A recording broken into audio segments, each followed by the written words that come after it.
Greetings, friends. This is Jim Orbe for Pathways of Hope. In our gospel reading for today, which is taken from the Gospel of Matthew, chapter 12, verses 46 to 50, we find Jesus in the middle of his preaching and healing ministry when his own mother and his relatives are looking for him and desiring to speak to him. It's not clear what they want from Jesus at this particular point in time. We can just speculate and make our own interpretation. But what I would like to highlight is what Jesus teaches his disciples and the people around him and uses this as a teaching moment for them all. Like the Jews, who put a lot of value to family relationships, we Filipinos can easily identify with this reality. We are so fond of tracing back our roots and try to establish bloodlines in order to be related to one another.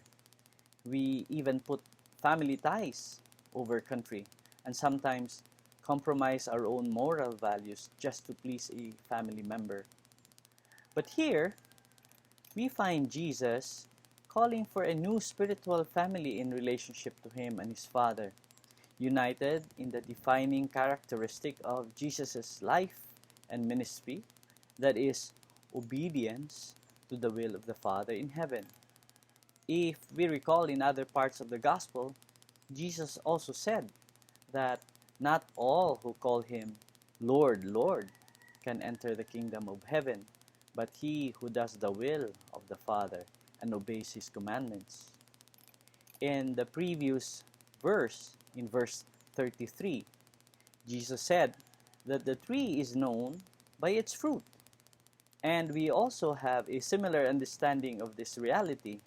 Pag sinabi natin sa Tagalog, mana ka talaga sa tatay mo, or you are really like your father, or when the way we live our life shows also our upbringing and reflects who our parents. So I pray that the Lord will give us His Holy Spirit and that He will teach us the way of His commandments and grant us the courage to keep it to the end of our days. God bless us all.